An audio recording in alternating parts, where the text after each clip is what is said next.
내게는 늘 지고 다니는 큰 슬픔이 하나 있습니다. 여러분이 그것을 알아주었으면 합니다. 이는 내 마음 깊은 곳에 자리하는 큰 고통이며 나는 한 번도 거기서 벗어나 본 적이 없습니다. 이는 결코 과장이 아닙니다. 그리스도와 성령께서 나의 증인이십니다. 바로 이스라엘 백성에 관한 이야기입니다.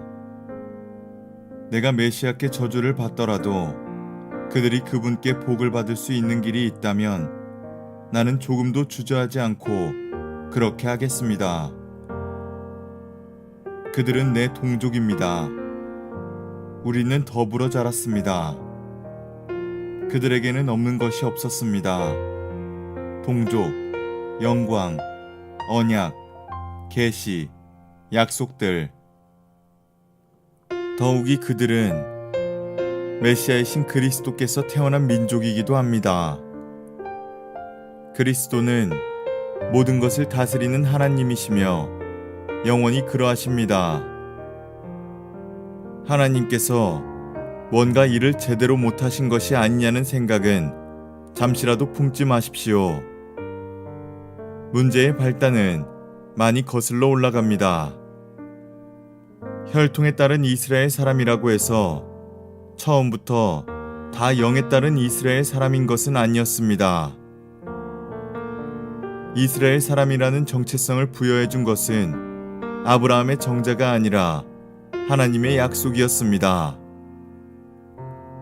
어떻게 기록되어 있는지 기억하십니까? 내 가문은 이삭을 통해서만 이어질 것이다 라고 되어 있지 않습니까? 다시 말해 이스라엘 사람이라는 정체성은 결코 성행위를 통해 전달되고 인종적으로 결정되는 것이 아니라 하나님의 약속에 의해서 결정된다는 뜻입니다.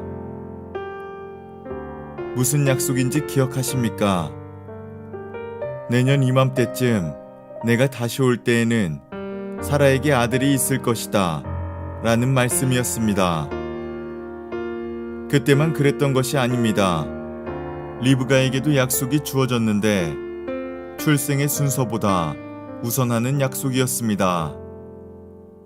리브가가 우리 모두의 조상인 이삭의 아이를 가졌을 때, 또 그 아이들이 아직 아무것도 모르는 선도 악도 행할 수 없는 태아였을 때 이미 그녀는 하나님에게서 특별한 보증의 말씀을 들었습니다.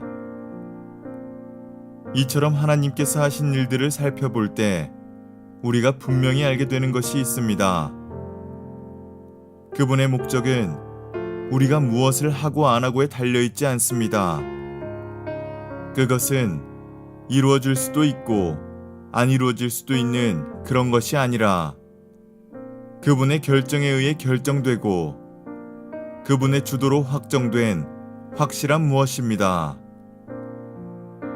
하나님은 리브가에게 너의 쌍둥이 중에 둘째가 첫째보다 뛰어날 것이다 라고 말씀하셨습니다. 후에 이 말씀은 나는 야곱을 사랑했고 에서는 미워했다는 딱딱한 경고 형태로 등장합니다. 이것을 두고 우리가 하나님은 불공평하시다고 불평할 수 있을까요? 부디 성급하게 판단하지 마십시오. 하나님은 모세에게 이렇게 말씀하셨습니다. 자비도 내가 베푸는 것이고 긍휼도 내가 베푸는 것이다. 다시 말하면 긍휼은 우리의 동정어린 심정이나 도덕적 노력에서 비롯되지 않고 하나님의 자비에서 비롯된다는 말씀입니다. 하나님께서 바로에게 하신 말씀도 같은 요지의 말씀입니다. 나는 나의 구원 능력이 펼쳐지는 이 드라마에서 너를 단역으로 쓰려고 골랐다. 이 모든 이야기를 한마디로 하면 결정권은 처음부터 하나님께 있다는 것입니다. 하나님께서 일을 주도하셨고 우리는 그 일에서 좋은 역할이든 나쁜 역할이든 우리 역할을 할 뿐입니다.